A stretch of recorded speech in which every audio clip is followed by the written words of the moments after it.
Boa noite, meus irmãos. Tudo bem? Pode ir para o próximo slide aqui, porque é o jeito que eu gosto de me apresentar. Aí, oi. É assim que eu gosto de me apresentar. Por quê? Porque é uma maneira muito simples da gente começar a conversar. E eu gosto de ser muito simples. E eu me inspiro em Jesus para tentar ser simples. E pode parecer um paradoxo, mas é mais difícil ser simples. Tem uma frase que não está na Bíblia, ela é muito boa, mas não está na Bíblia. Ela tem vários autores, você já deve ter lido ou ouvido essa frase na internet. Cai na internet, né, parece que perde autor, perde época, perde tudo, perde referência e tal. Mas a frase é muito boa, ela diz assim, a autoria que eu conheço é de um escritor americano chamado Mark Twain, e ele fala o seguinte, que ele foi escrever uma carta para um amigo, e ele disse assim, olha, não tenho tempo para escrever uma carta curta, então ela vai ser longa mesmo. E eu gosto de ser simples como comunicador, que é a minha profissão, como publicitário, como marqueteiro, como você queira chamar, mas a minha formação é de publicitário, se for olhar ali no diploma é publicidade e propaganda, a gente precisa ser simples, a gente tem o desafio de passar mensagens poderosas, mensagens vendedoras, de uma maneira muito simples. E a minha maior inspiração para fazer isso não é o Philip Kotler, que dizem que é o pai do marketing no mundo americano que está vivo, que contribuiu de fato muito para a nossa profissão. Mas a minha maior inspiração é Jesus. Também na profissão, principalmente como homem, como líder, mas também na minha profissão. E eu queria te inspirar a olhar Jesus dessa forma. Talvez você já olhe, mas eu queria te provocar um pouquinho mais e, de alguma maneira, fazer você sentir um pouquinho de incômodo para depois receber algo do céu. Vamos nessa? Vamos comigo? Amém, amém. Muito bom. Bom, minha terceira vez em Guarapuava. Tenho grandes amigos aqui. Sou apaixonado por essa cidade. De verdade, gente, eu sou paulistano, mas vocês não têm, ou talvez tenham, mas complementando aqui a palavra do pastor Weckles, o que vocês têm na mão é maravilhoso, gente. Essa cidade é muito abençoada, essa cidade é uma bênção. Eu não estou falando porque eu estou aqui, não. Aonde eu vou, eu falo de Guarapuava. De verdade. É incrível o que vocês têm aqui. Talvez você esteja pensando assim, você está falando isso porque você não mora aqui. Não. Pelo contrário. Às vezes porque a gente está tão dentro de uma situação, de uma comunidade, por assim dizer, que a gente começa a olhar para dentro dessa comunidade e aí, obviamente, o teu senso crítico vai só piorar. Mas quando você olha com amplitude, eu espero que você não precise perder aquilo que você tem para dar valor. E eu não estou falando de uma cidade apenas. Estou falando da tua casa, do teu negócio, da tua vida com Deus. E você está falando com alguém aqui que já teve que perder coisa para não perder gente, graças a Deus, mas perder coisa para dar valor. Então, você está numa cidade abençoada por Deus. Você está numa cidade abençoada por Deus. Tenha certeza disso. E eu creio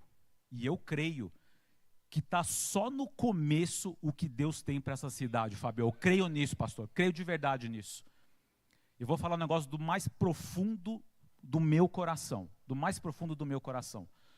Toda vez que eu venho aqui, a terceira vez, eu espero que seja a terceira de muitas, mas todas as vezes que eu venho aqui, parece que acontece um negócio no meu coração de verdade que é de Deus, que não é meu, porque é tão bom que não pode ser meu. Só pode ser de Deus. Tem um negócio diferente aqui. Queria que você tivesse noção disso. Tem um negócio diferente aqui. E eu conheço cidade, ó. Sabe quem mais fica feliz com a minha profissão? O Sem Parar. Sabe o Sem Parar, aquela tagzinha? O Sem Parar e a Latam. Porque eu malemar paro na minha casa, gente. De final de semana eu estou lá. Mas durante a semana eu viajo para lá, para cá, para lá, para cá, para lá, para cá. E eu posso garantir para vocês. Olhem algumas gravações minhas de pregação, de palestra aí no YouTube. Vocês vão ver se eu falo de outras cidades ou que eu estou falando de Guarapuava. Então, essa é a primeira coisa que eu queria, em nome de Jesus, te provocar a olhar Guarapuava de outra maneira. Que você não precise perder essa bênção para valorizá-la. Você já está vivendo dentro dessa bênção. Amém? Bora lá, vamos comigo então. Oi, comunidade Vida. Gente, eu não vim aqui para falar de mim, mas eu queria falar uma coisinha do que está aqui. Só uma coisinha. Eu era membro de torcida organizada quando eu tinha 17, 18 anos, sou corintiano, era da Gaviões da Fiel. Eu sabia que iam ter mais aplausos do que vais, eu sabia. Mas, por que eu estou contando isso para você? Porque quando eu tinha 19 anos, e eu era tão maloqueiro, que a minha sogra, eu era vizinho da minha esposa. Eu sou casado com a Eliane, vou mostrar a foto dela aqui depois, mas a minha sogra, quando eu fui querer namorar a Eliane, eu não era convertido, me converti com 19 anos, me converti, saí da Gaviões da Fiel, por que será? Mas, de qualquer maneira, né, a minha sogra falou assim, olha, vocês vão ter que orar 6 meses para ver se é da vontade de Deus mesmo. Na época eu fiquei muito revoltado, eu confesso para você. Mas eu lembrei de quantas vezes eu tinha chutado o portão dela quando o Corinthians perdia, aí eu resolvi lembrar. Né, porque eu era meio bagunceirão mesmo, assim, na rua, quando o Corinthians perdia, todas as casas da rua sofriam. Não era vandalismo, era só chute no portão, pastor. Nunca foi, eu tinha ficha limpa, graças a Deus. Mas por que eu estou falando isso, gente? Por que eu estou brincando aqui? Porque quando eu tinha 19 anos, que eu me converti, e o meu então pastor de jovens, lá em Sorocaba, falou assim, Rodrigo, você vai ser líder de empresários. Eu falei, Paulo, eu já ouvi algumas besteiras na minha vida, mas essa aqui, você subiu a régua, parabéns. Que bobagem que você está falando. Por quê? Porque eu vim de uma família que o meu pai quebrou 2 vezes. Meu pai, infelizmente, ele teve a difícil história de ser parte de um negócio que faliu 2 vezes. Aliás, de 2 negócios que faliram. Não de um que faliu 2, mas de 2 negócios. 2 varejos. E meu pai descobriu que a vida dele não era ser empreendedor, era ser executivo. E está tudo bem, não tem nada de errado.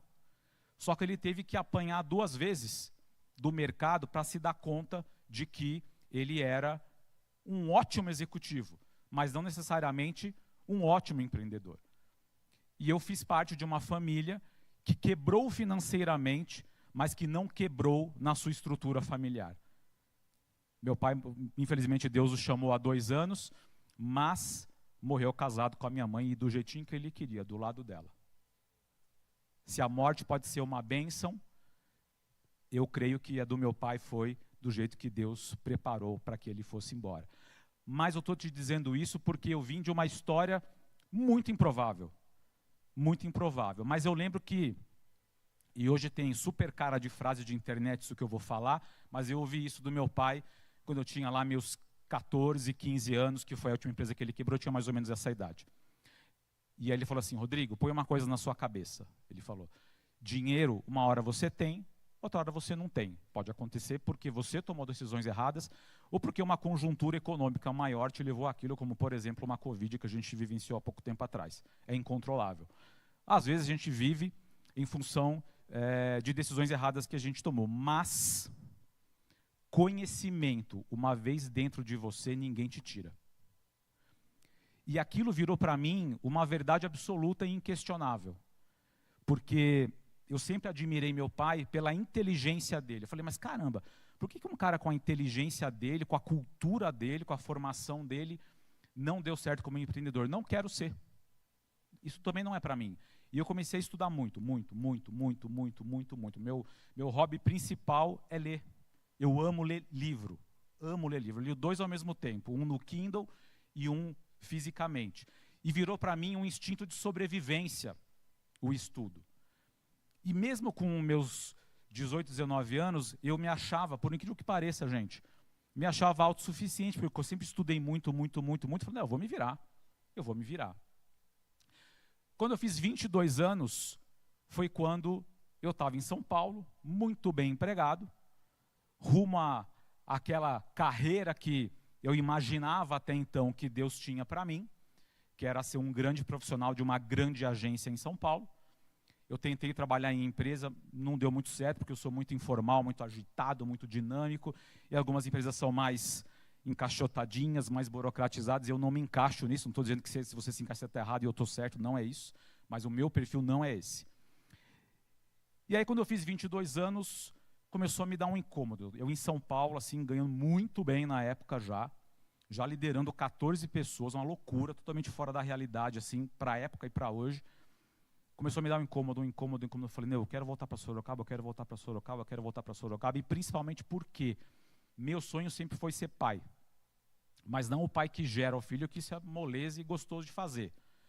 Mas o pai que ajuda a educar, a passar valores e a criar os seus filhos. Era assim que eu queria ser pai, e assim que, graças a Deus, Deus me dá a graça de ser pai da Isabela e do Pedro. Mas esse incômodo começou a vir, e eu já estou entrando um pouquinho aqui no testemunho.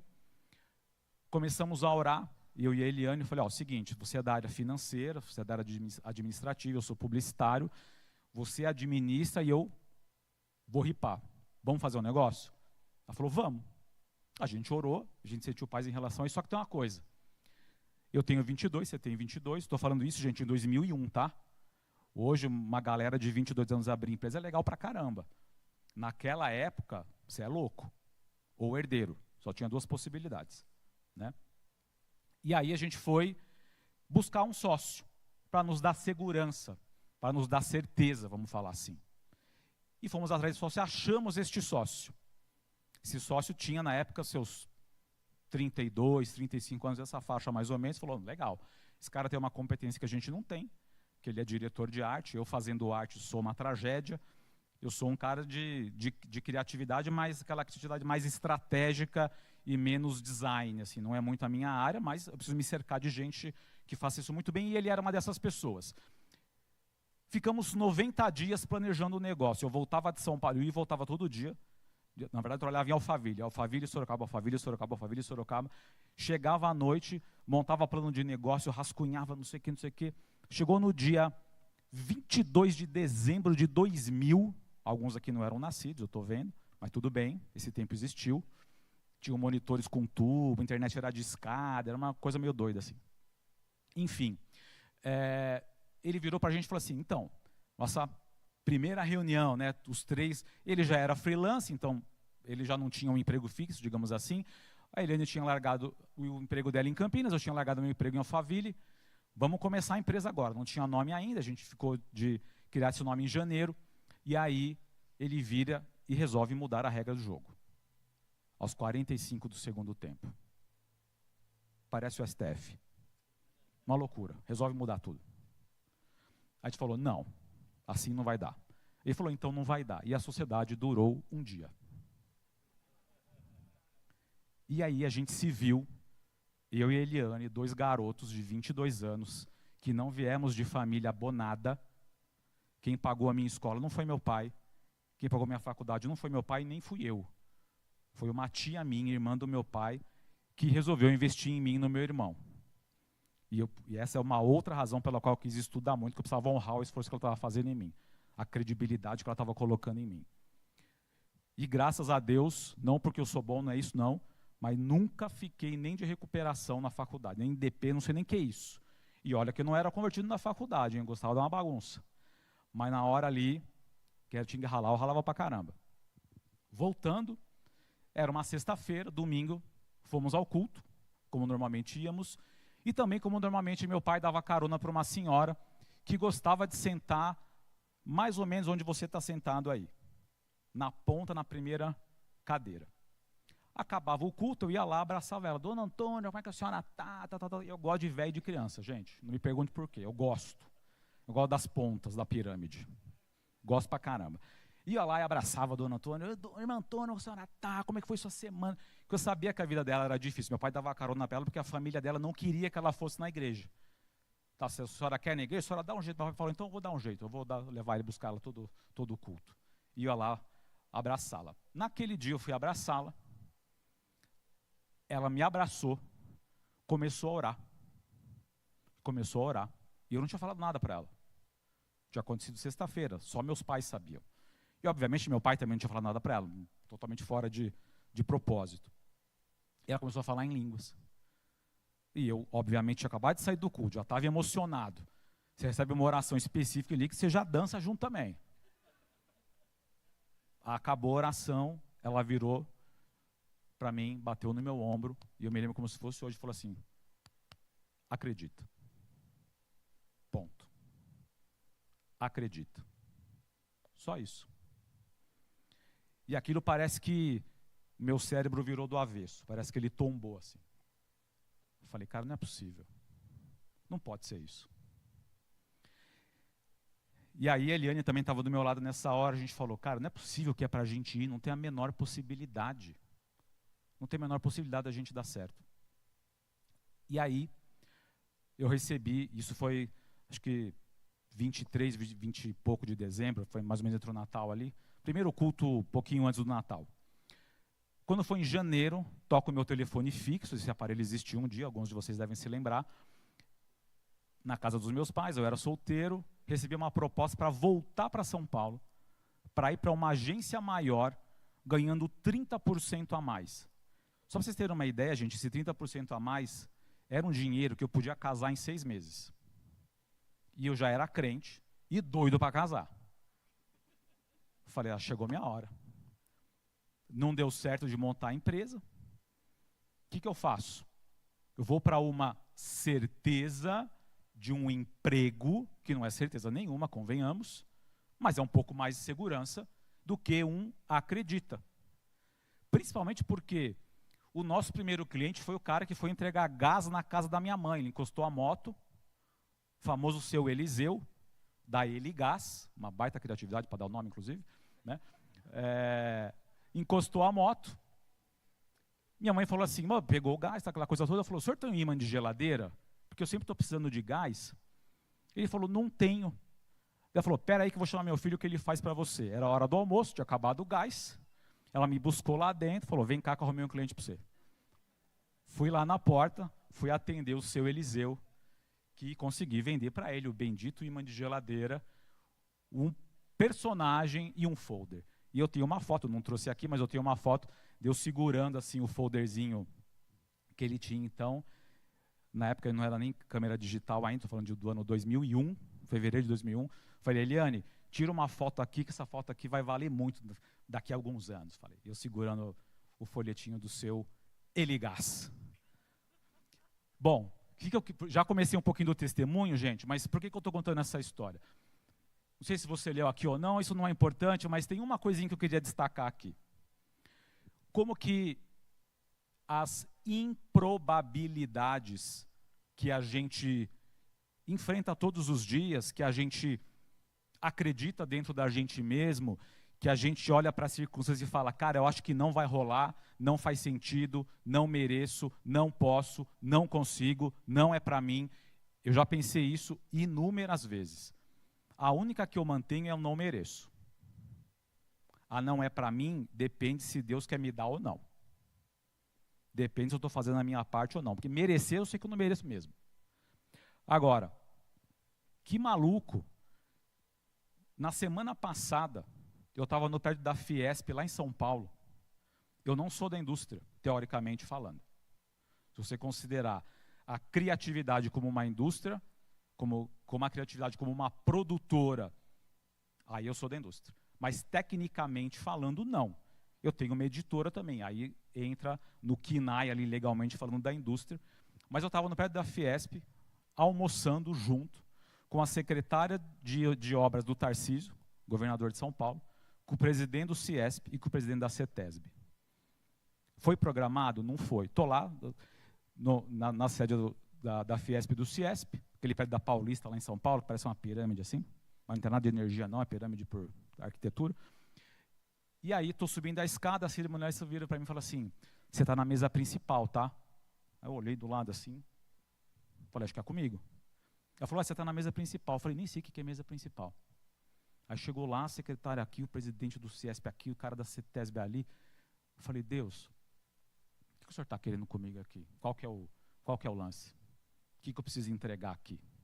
Não é o que eu preciso tirar daqui, mas o que eu preciso entregar aqui. Por que eu estou falando isso? Porque de tudo que está aqui, o mais importante é o próximo slide. Acima de tudo, eu quero ser conhecido como um servo de Jesus. Eu fui eleito diretor do CIESP para 48 cidades do estado de São Paulo. O CIESP é o centro das indústrias. Gente, eu não sou da indústria, tecnicamente falando. E eu virei para o diretor atual, que me indicou para o cargo dele, e eu fui eleito com a segunda maior votação do Estado. Não me pergunte por quê, porque merecer mesmo eu não mereço. Eu falei, Erli, desse jeito mesmo, desse jeito simplão mesmo. Eu falei, Erli, o que deu na sua cabeça de me convidar, cara? O que você quer comigo? Não é possível, alguma pegadinha, o que é?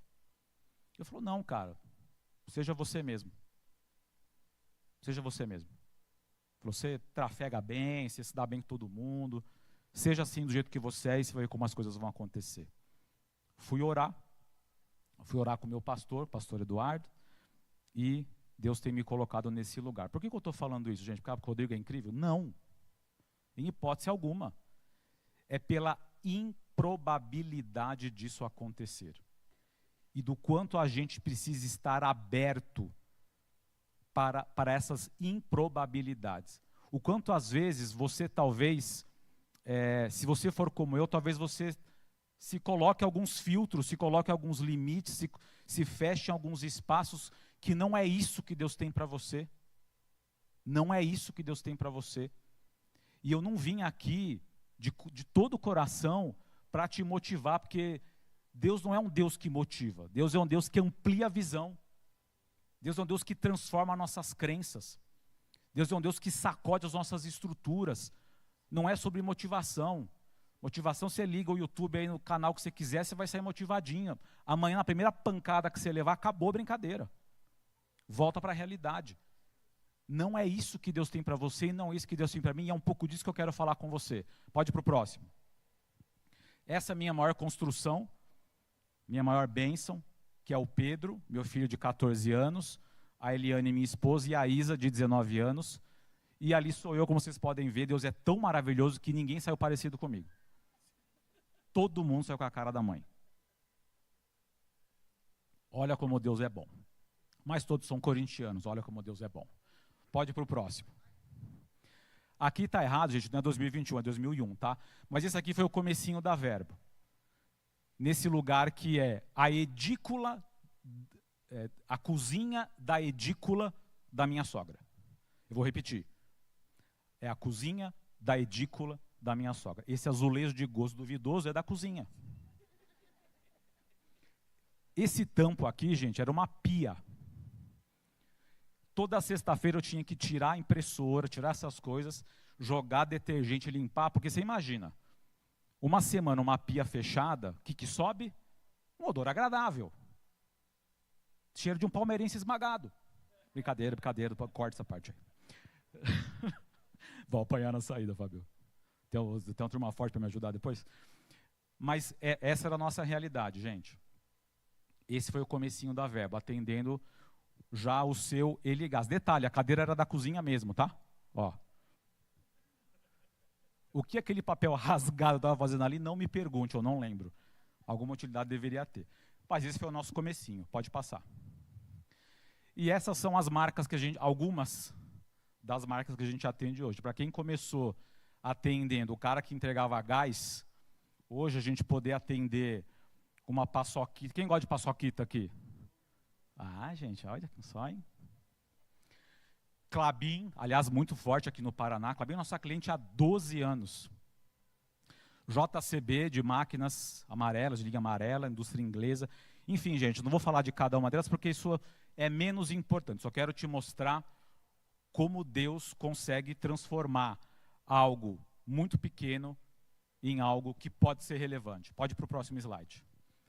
Também não vou gastar tempo aqui, mas eu fiz questão de colocar essa linha do tempo, porque aqui nessa linha do tempo eu não coloquei só vitória, não. Eu coloquei derrota também. Eu coloquei decisões erradas também. Porque se Deus permitiu com que a Bíblia tivesse tropeços de Davi, de Sansão, de Moisés, por que o bonitão aqui não ia colocar os tropeços dele aqui também? Então tem tropeço meu aqui sim. E quero falar de dois, pode ir para o próximo. O primeiro em 2016. A famosa crise da Dilma. Você já deve ter ouvido esse termo, que eu acho ele muito justo, por sinal, mas é a crise da Dilma. Nessa crise, eu olhei para dentro do negócio, olhei para as minhas competências internas, já era crente, tá? Já era líder de empresários, inclusive, lá na igreja, como o pastor Wesley falou.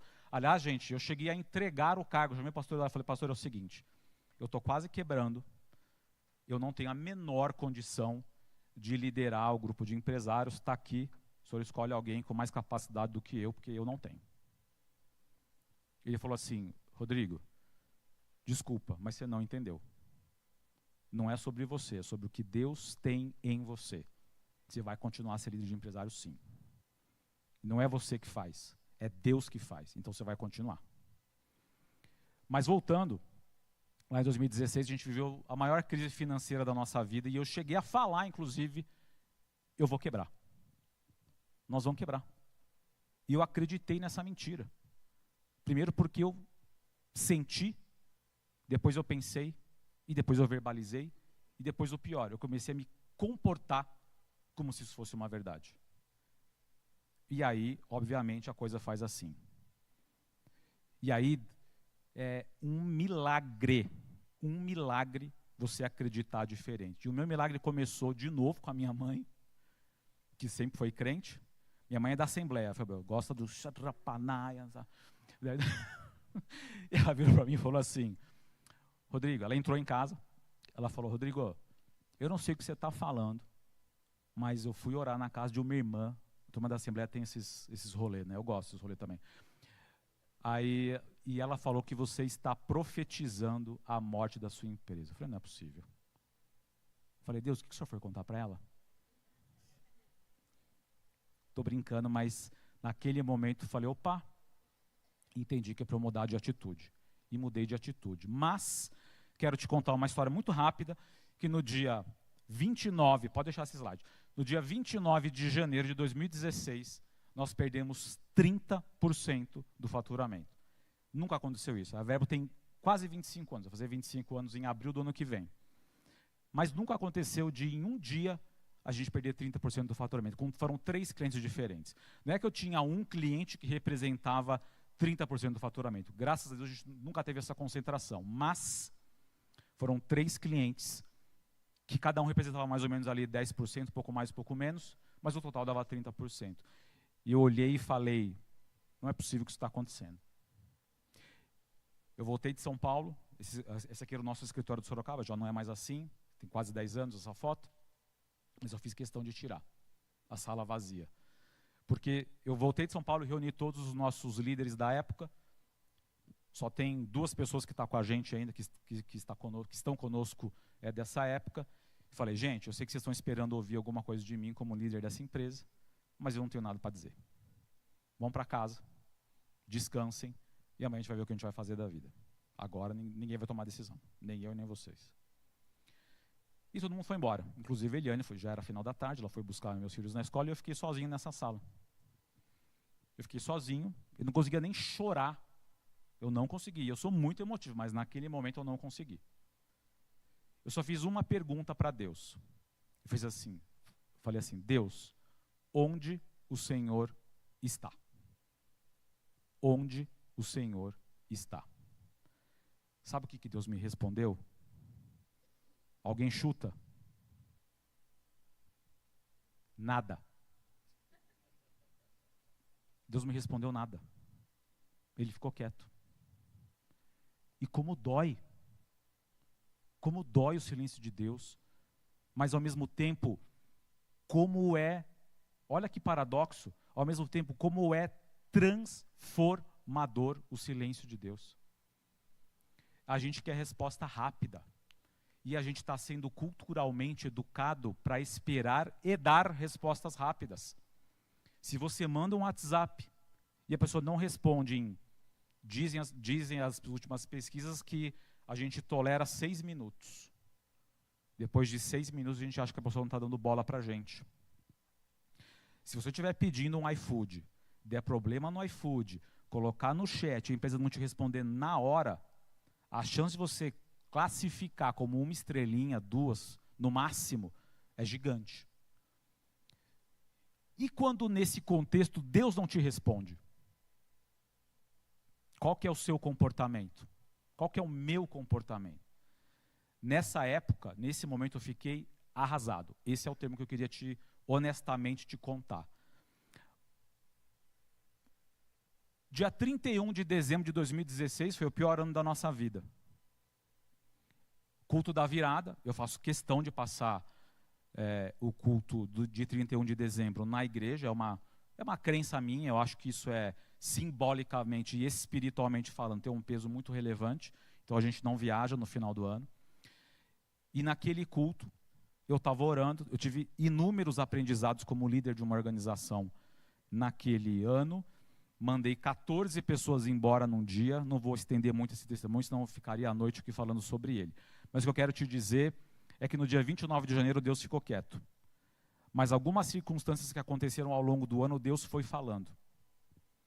E eu escutei uma frase ontem, assistindo o culto lá da Central de Belo Horizonte, do pastor Paulo Mazzoni, e ele disse uma frase que representa muito bem esse momento que foi a minha vida. Não é porque Deus está invisível que Ele não está lá. E essa foi exatamente a situação que eu vivi. No dia 31 de dezembro, nesse culto da virada, eu estou orando, apesar das circunstâncias, agradecendo a Deus, porque isso foi em janeiro. Em junho daquele mesmo ano, nós ganhamos um cliente que representou 30% do faturamento. Um cliente. E eu estou lá agradecendo a Deus. Deus falou assim para mim: Rodrigo, acredite nisso que eu estou falando, meu irmão. Lembra aquele dia 29 de janeiro de 2016 que você perguntou onde eu estava? Eu estava na cadeira do lado. Aí você imagina que é um marmanjo chorando copiosamente no culto. Porque ele não deixou de me responder. Ele só não respondeu na hora que eu esperava. Porque a resposta que ele queria me dar, eu não estava pronto para receber. E talvez você esteja vivendo exatamente esse momento. A resposta que Deus vai te dar, se ela não chegou ainda, é porque talvez você não esteja pronto para receber.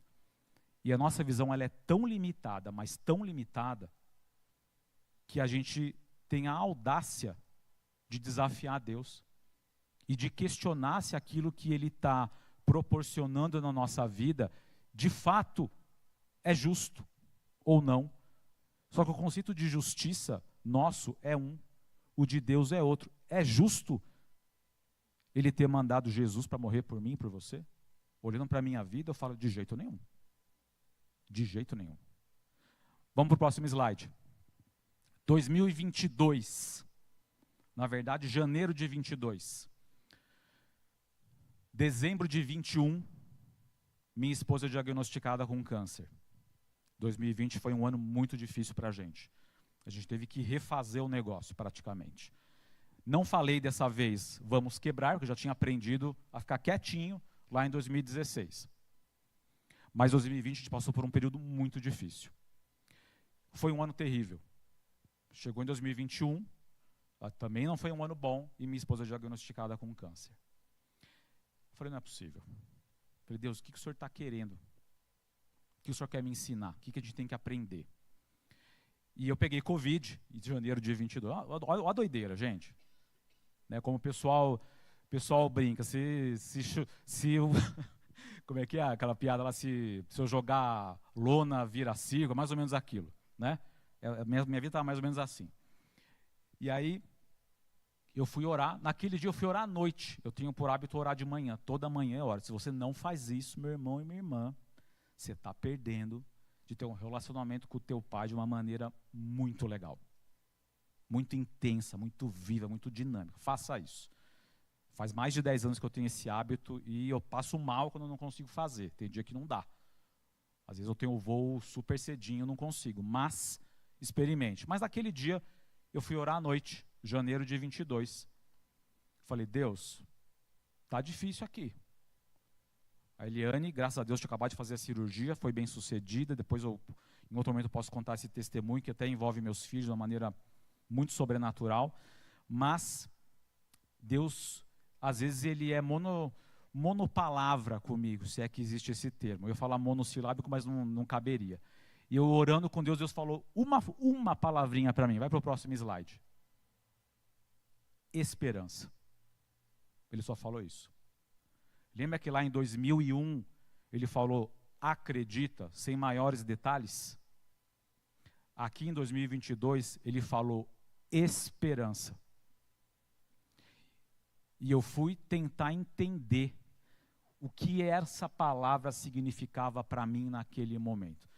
Daria uma outra mensagem aqui, mas eu não vou falar sobre isso agora. Eu só quero que você pense se em algum momento, e talvez hoje, Deus esteja falando com você através de uma palavra. Uma palavra. Porque eu quero te lembrar, você já sabe disso, mas eu quero te lembrar que basta uma palavra dele. Uma palavra dele para mudar a sua história, para mudar o seu rumo, para resgatar teu sonho, para renovar tua esperança, para fazer você acreditar em algo que estava ali, escondido e talvez largado, abandonado. E eu quero falar sobre uma outra palavra hoje. Pode ir para o próximo slide? Mas antes de falar sobre ela, eu quero fazer uma breve introdução. E assim como eu sou um improvável, de verdade mesmo, já te falei sobre isso, eu quero te provocar a pensar que essa é sim a era das empresas improváveis e das situações improváveis. Quando eu comecei aqui falando de Guarapuava, eu acho improvável, gente, com todo respeito, que uma cidade do interior do Paraná tenha protagonismo no cenário nacional. Mas isso significa que Deus não pode fazer isso? Deus já está fazendo isso. Deus já está fazendo isso. Eu estava com o Fábio no GKPN o ano passado, fora do país, a gente estava conversando juntos e falei, Fábio, Guarapuava é a capital da redenção econômica do Brasil.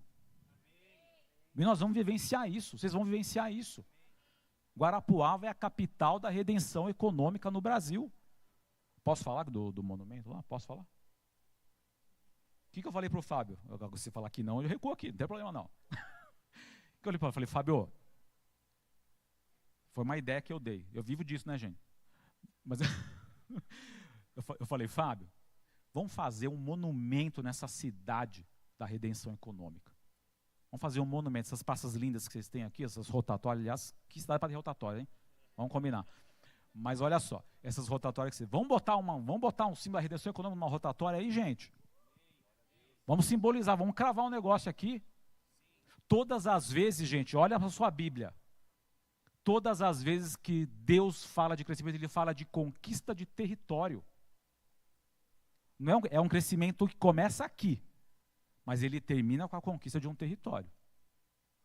Olha a tua Bíblia que você vai ver isso daí. Pode ir para o próximo slide. Por que eu gosto dessa imagem? Essa ideia é demais, mas ela não é minha não. Eu emprestei ela da então presidente da IBM, que ela falou ela colocou essa imagem, não foi exatamente essa, mas a ideia era essa. Lá em 2020 ela falou o seguinte, fizeram uma pergunta para ela, era alguma empresa séria que estava fazendo a pergunta, não era a Globo, e aí ela falou assim, eu sempre dou uma cutucadinha, eu gosto. Depois a conta chega, eu sei. Desculpa aí, apaga essa parte também. O publicitário fala mal da Globo, o cara é louco, né? Mas enfim, essa frase ela diz o seguinte, parece que a gente está vivendo um momento em que estava acontecendo uma corrida, o mercado era uma grande corrida, você tem os grandes líderes lá na frente, abrindo 1, 2 voltas de vantagem, os retardatários, o Rubinho Barrichello que quebrava, né? Você tinha todos os cenários aí. E de repente, entra um safety car na pista. E todo mundo se aproxima. Foi isso que aconteceu com a pandemia. Aquelas empresas, aqueles bancões que estavam lá na frente, começam a ser desafiados pelos bancos digitais. Aquelas cidades que têm incentivos, que têm políticas, começam a se aproximar de Guarapuava. Aquelas agências multinacionais que atendiam grandes clientes, que eu achava de verdade que a Verbo não tinha condição de atender, porque eu não acreditava que isso seria possível. A gente começou a atender, porque eu ouvi uma palavra lá em 2022, chamada esperança. Mas não é uma esperança vaga, é uma esperança em que a situação que você está vivendo encaixa dentro de um contexto que faz sentido e vira um pretexto para Deus te abençoar. Faz sentido? É essa esperança. Não é esperança vazia, não é um sentimento. Ai, não estou sentindo esperança. Não vai sentir mesmo. Nesse caso, é racional. É acreditar e fazer diferente. E não fazer igual esse bobo aqui fez lá em 2016, que falou, vou quebrar, e comecei a me comportar como se fosse quebrar mesmo. E se Deus não tivesse aberto os meus olhos, eu estaria aqui hoje? Poderia até estar, mas só pela graça e pela misericórdia. Eu estou pela graça e pela misericórdia também. Mas principalmente pela redenção que Deus proporcionou na minha vida. Então, se enxergue assim.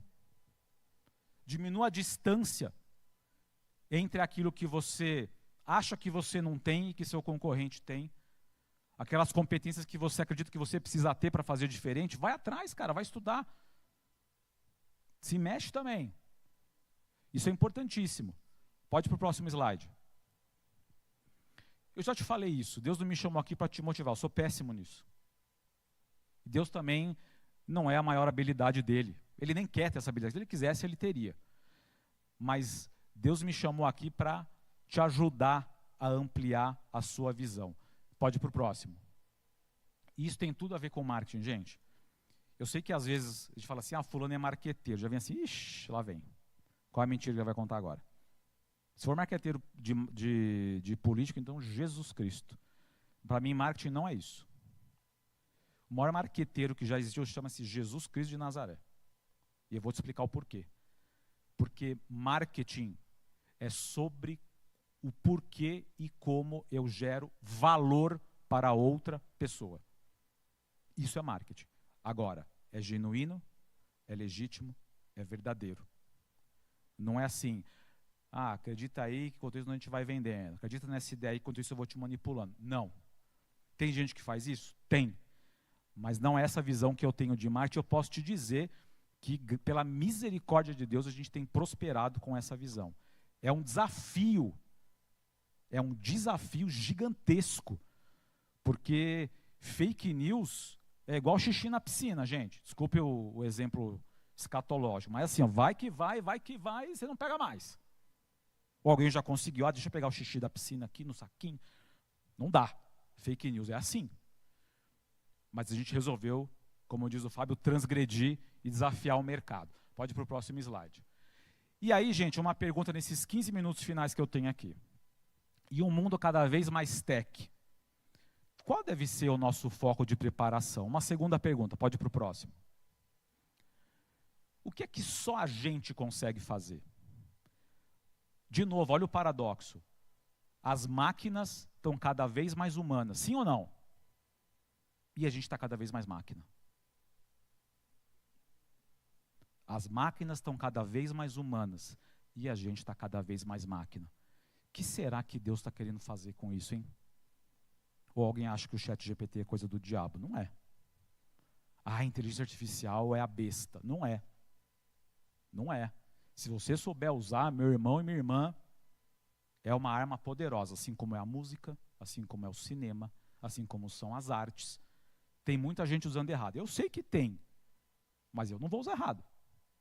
Eu vou desafiar o mercado, como a gente está fazendo com essa visão de marketing que eu falei para você. Mas o que a gente consegue fazer? Qual um presente que Deus te deu? Que às vezes você acha que você não tem, que você espera que pessoas como eu, publicitário, ou pessoas da música, das artes, da literatura, da arquitetura, da moda, têm. Pode ir para o próximo slide.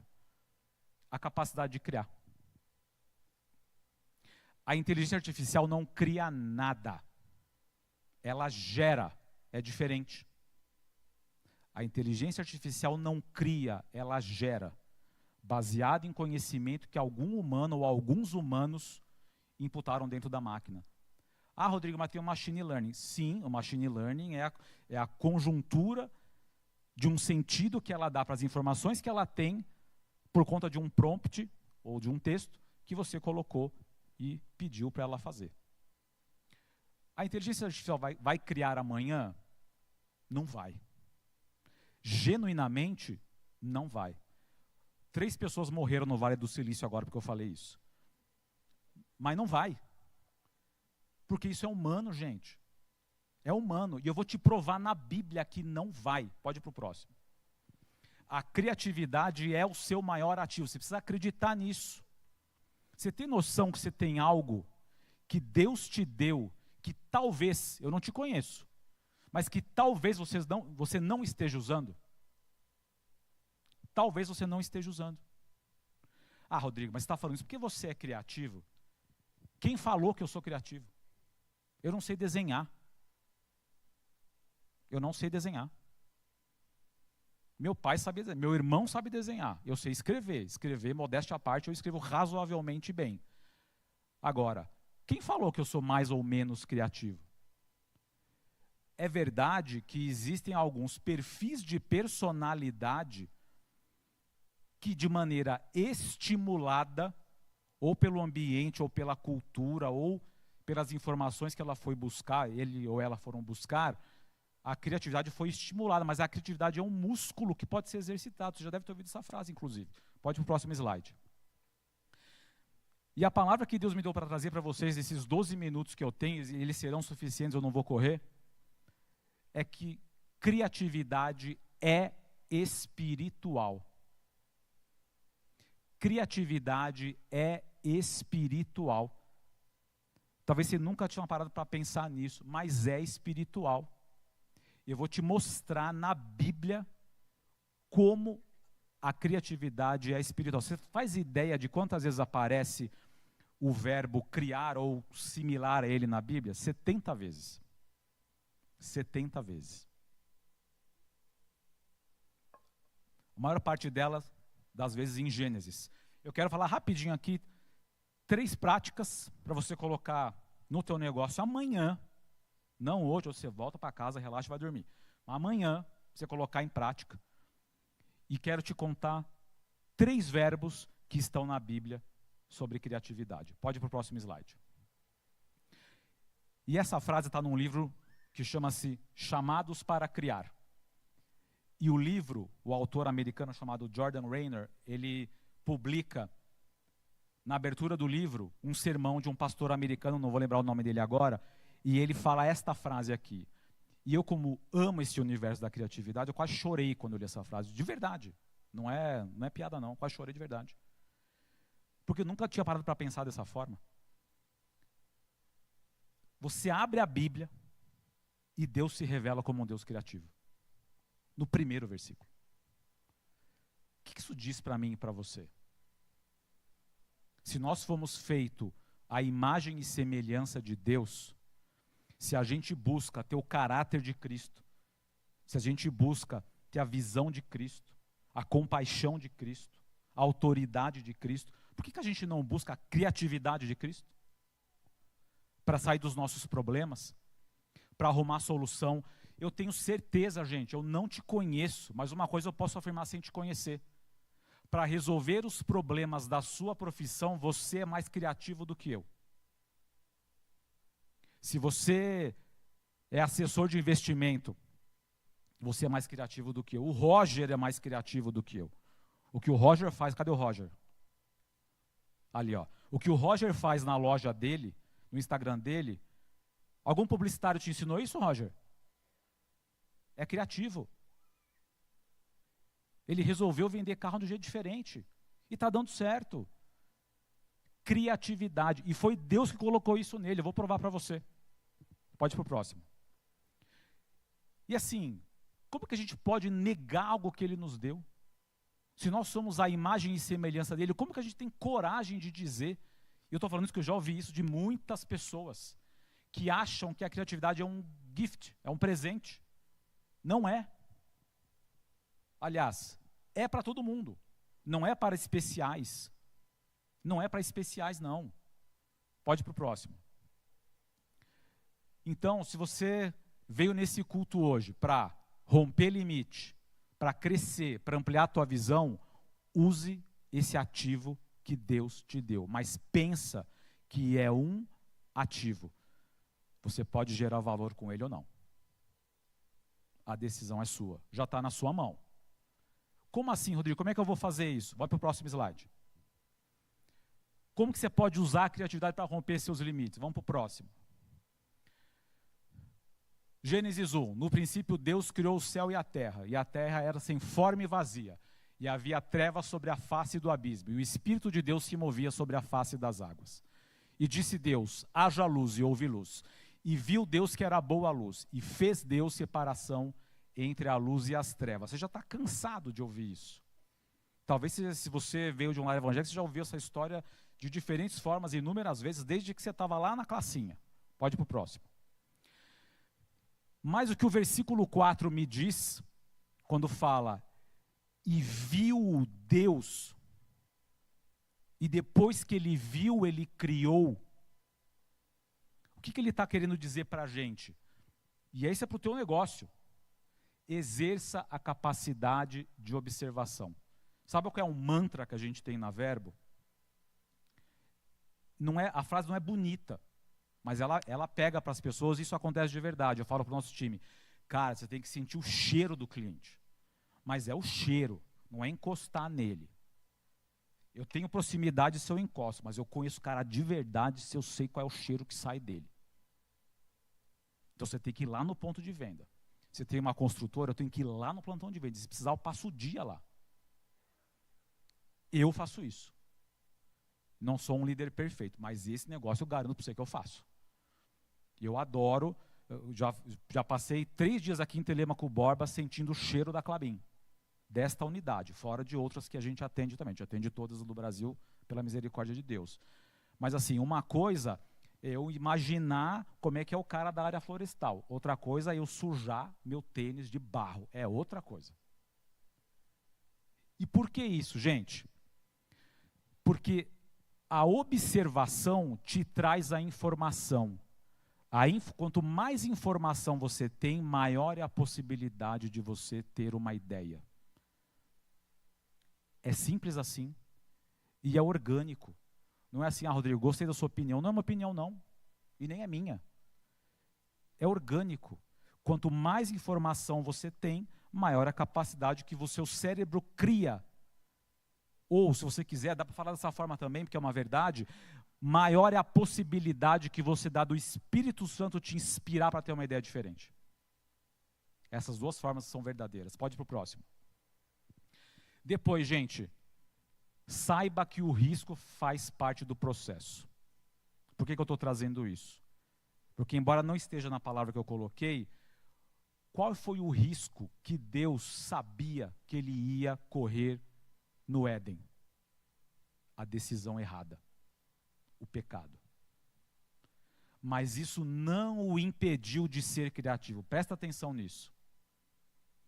Se você não dá o próximo passo, porque você acha que você vai errar, nem Deus consegue te empurrar, porque Ele vai respeitar a tua vontade. Não é porque Ele não pode, é porque Ele vai respeitar a tua vontade. Então, sim, a criatividade pressupõe correr risco. A criatividade, o próximo passo, que você não tem certeza se eu vou cair ou se vai ter piso aqui, pode ser que eu caia. É lógico, eu não estou dizendo para você, corra riscos incalculados, se jogue. Não é isso que eu estou falando. Não joga para o extremo, não é isso. O que eu estou falando é o seguinte, tem muita gente que tem talento, que tem competência, que tem vontade, e às vezes que já recebeu, o mais importante, que já recebeu algo de Deus, já recebeu uma palavra, e a cidadã e o cidadão não arreda o pé. Fica, Deus, mais um sinal. O que é isso? Está jogando truco com Deus? Dá o sinal, dá o sinal. Quer o zap ainda? Quem joga truco sabe, né? Aprendi na faculdade. Mas, gente, Deus não está jogando truco. Você tem que dar o passo. E vai correr. Pode ser que erre. E está tudo bem se errar. Qual o problema? Tem alguém perfeitão aqui? Perfeitona? Não tem. Então vamos chacoalhar um negócio. Vamos para o próximo.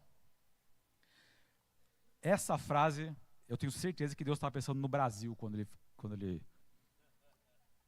A criatividade nasce na escassez. Como que a terra era, gente? Escura e sem forma. Não tinha nada. Não tinha nada. Se tivesse pronto, não ia estar na Bíblia? Ou se Deus não quisesse dizer algo importante para a gente sobre isso, começava em Gênesis 2, não começava no 1. Se isso não fosse importante, não estaria lá. O que Deus está querendo dizer para a gente? Por que às vezes a gente escuta dizer assim, pô, o brasileiro é criativo, mas é mesmo. Mas sabe qual é o nosso problema? Eu estou falando como brasileiro, inclusive, tá? A gente não tem, às vezes, a disciplina da execução. Porque a gente não é muito fã de disciplina. O japonês é bom. Eu sei porque meu sogro era japonês. O japonês é bom. Agora, a gente, nós vamos no talento, nós vamos no Neymar. O influencer que um dia foi jogador de futebol. Talentosíssimo, mas tem disciplina? Não tem. O Cristiano Ronaldo com 41 anos, tem. E vai com certeza jogar a próxima Copa do Mundo. Só trazendo mais um exemplo futebolístico aqui. 3 atitudes que pode fazer você mudar o teu negócio. Eu te garanto isso, gente. Eu garanto. Coloque essas 3 coisas em prática e você vai ver as coisas acontecerem. Mas essa não é a coisa mais importante. Eu quero te mostrar como a Bíblia trata a criatividade. Nesses 2 minutos que me faltam. Como a Bíblia trata a criatividade? Existem 3 formas principais. Pode passar. Ou existem 3 verbos criativos na Bíblia. O primeiro, azar. Está na Bíblia. O que significa, gente? Moldar, criar a partir de algo que já existe. É o que a inteligência artificial faz. Ela faz isso. Ela cria a partir de algo que existe. Onde que isso está na Bíblia? Gênesis 1, 26. Façamos o homem à nossa imagem. Gente, analisa comigo aqui. O que Deus está dizendo? Eu vou criar a partir de algo que já existe.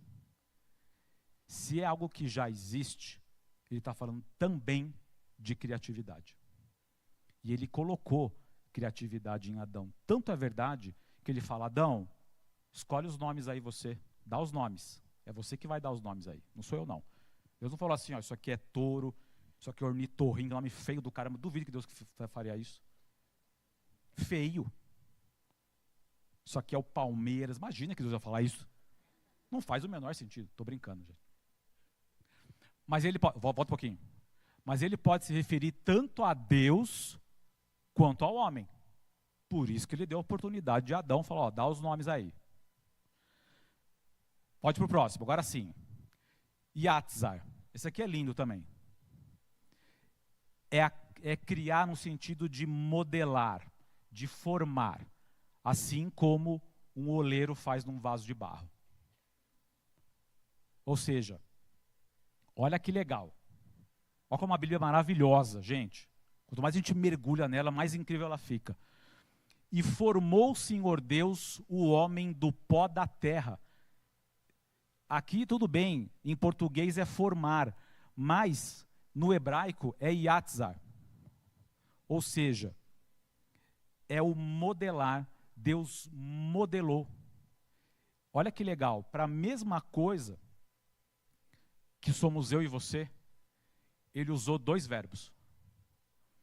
Ele usou criar a partir de algo que já existe, e ele usou um segundo verbo, que é o verbo eu vou modelar, eu vou fazer do meu jeito, eu vou fazer de um jeito que me agrada, eu vou fazer de um jeito que vai fazer sentido.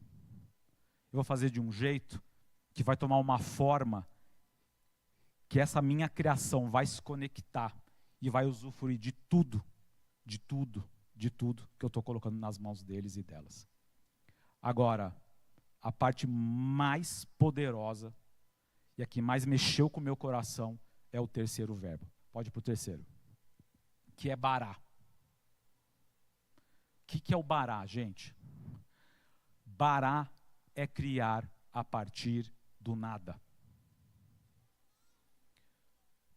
Bará é criar a partir do nada. E só existe uma maneira disso acontecer. Só por Deus. Esse verbo só pode ser usado para Ele. É por isso que está em Gênesis 1:1. No princípio criou Deus os céus e a terra. Num momento de escassez, só Deus pode criar. No meio da escuridão, só Ele pode trazer vida. No momento da dor, só Ele pode ser o seu remédio. No momento que o credor bate, que o WhatsApp chega, só o bará de Deus pode fazer a diferença. Mas eu queria te desafiar a acreditar nisso, porque não sou eu que estou falando. É a Bíblia que está falando. Existem 3 formas da gente lidar com um dom que você tem, e que talvez você não esteja ativando esse dom. Talvez você não esteja, até agora, talvez você ainda não tenha usufruído desse presente que está na sua mão, que não é um dom que o Rodrigo tem, não é o dom que o músico tem também. Mas por que parece que a gente tem a capacidade de acreditar mais do que você? Não faz sentido. É a nossa imagem e semelhança, foi assim que Deus fez. Eu queria te convidar nessa noite, primeiro para você ficar de pé, para a gente orar junto, mas principalmente para você usufruir, pode ir para o próximo slide, da melhor criação que Ele poderia ter feito, que é Jesus. O plano da salvação não é um acidente. A sua e a minha salvação não é um acidente. Deus não fez com que Jesus viesse à terra, no que Ele desse a vida do seu próprio filho, porque Ele achou que era uma ideia legal. Não é isso. E a gente tem esse ativo, a gente tem esse dom, e acima de tudo, a gente tem a convivência com o meu e com o seu Jesus Cristo. É esse Jesus que está aqui hoje, te fazendo um convite. Pode ir para o próximo e último slide. Cria com Ele. Cria com Ele. Chama Ele para o teu negócio. Chama Ele para aquela negociação. Chama Ele para aquela reunião. Chama Ele para conversar com o teu sócio, para ter aquela conversa difícil. Chama Ele para conversar com você todas as manhãs, como eu tenho feito, e Deus tem me alimentado de uma maneira tão poderosa. Tão poderosa. Deus me chamou aqui para lembrar você que existe um Jesus que veio de Nazaré, como o pastor Wex lembrou hoje. Poderia vir coisa boa de Nazaré? Poderia vir uma ideia boa de você? Pode. Pode. Poderia vir uma estratégia diferente que ninguém pensou antes? Pode. Você pode pensar num jeito diferente de fazer as coisas? Pode. Por quê? Porque o bará de Deus está sobre a sua vida. O bará de Deus está sobre a sua vida. E eu vim de Sorocaba, razoavelmente cansado, para te dizer que o bará de Deus está sobre a sua vida. E eu quero pedir para que a equipe de louvor possa entoar parte de um cântico, e nós vamos orar junto. E você vai colocando diante de Deus, enquanto esse louvor vai tocando, tudo aquilo que você depende de um bará. Depende que algo venha do nada. Não tenta só pelas suas próprias forças. Tenta também. Mas a hora que esgotar, e talvez você já esteja muito perto desse esgotamento, você precisa acreditar que tem um bará de Deus sobre a sua vida. Vamos louvar o Senhor e a gente ora junto daqui a pouquinho.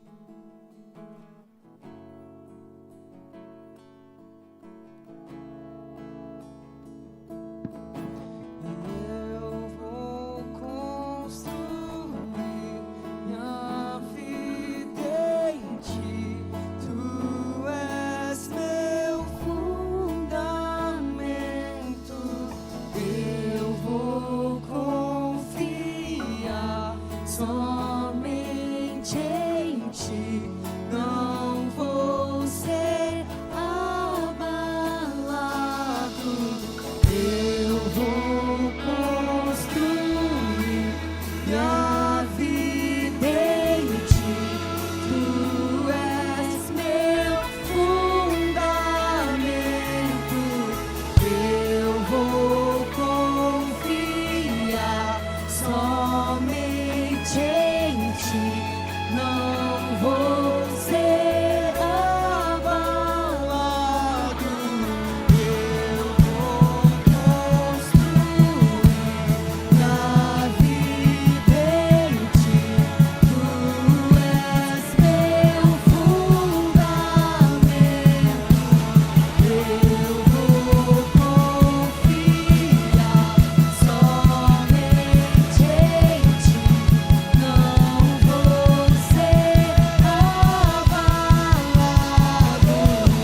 você veio aqui nessa noite para receber o bará de Deus, eu quero te convidar onde você está mesmo, que você erga a tua mão com fé.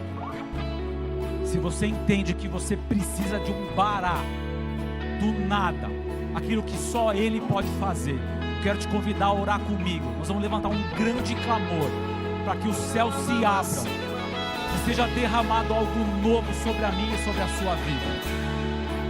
Ergue a tua mão e vamos levantar um clamor. Você vai erguer a tua mão e vai erguer o teu coração. Pai querido, Tu estás sobre esta cidade, Tu estás sobre este lugar. O Senhor não reuniu esse povo aqui nessa noite por acaso. Tua presença é viva, Tua presença é quase tangível aqui, Deus. E o Senhor nos chama nessa noite para olharmos para dentro do Senhor, para olharmos para quem o Senhor é. Um Deus criativo, um Deus estratégico, um Deus inteligente, um Deus que é designer. Aleluias. Derrama do Teu Espírito, Pai. Aleluias. Derrama, Espírito Santo. Derrama, Espírito Santo. O bará do Senhor está sobre este lugar. O bará do Senhor está sobre esta casa. O bará do Senhor está no teu coração. Filho, eu tenho falado contigo, filho. Eu tenho falado contigo. Meus ouvidos não estão tampados. Olhando lá mais, olhando lá mais. Receba algo novo de Deus nessa noite. Olhe para o que já está nas tuas mãos. Olhe para o que já está nas tuas mãos. Pai, nós te exaltamos, nós te glorificamos, porque o Senhor nos convida sempre a olhar para quem o Senhor é, e não somente para aquilo que o Senhor pode fazer. Pai, que essa igreja, que essas empresas, que essas famílias estejam com seus céus abertos para receber aquilo que só o Senhor pode fazer. E existem pessoas aqui nessa noite que estão dependendo única e exclusivamente de Deus. E nessa noite, pela fé, nós cremos que portas estão se abrindo. Portas onde não existem estruturas estão se abrindo. Novas possibilidades, novos negócios, novas visões, novas maneiras de gerar negócios. E acima de tudo, uma entrega profunda, completa e restrita ao Senhor. Nós nos entregamos a Ti, somos criação Tua, e o Senhor Jesus está ao nosso lado. O Senhor Jesus está ao nosso lado. Aleluias, aleluias. Bará de Deus sobre a tua vida, bará de Deus sobre a tua vida, bará de Deus sobre a tua vida. Aleluias. Louvado seja o Teu nome, Pai. Aleluias. Querida, não sei se você entendeu. Eu não sei se você entendeu o que Deus fez aqui hoje. Aliás, que Ele fez não, que Ele começou a fazer. Não sei se você tem noção do que Deus começou a fazer. De abrir os teus olhos, de escancarar a tua visão, para que você viva o novo. Eu tenho certeza que o Fábio, o Rafa, o pastor Wex, o Klaus, todos eles vão compartilhar testemunhos do que Deus te lembrou nessa noite. Amém? Que Deus te abençoe e te guarde. Prazer estar aqui.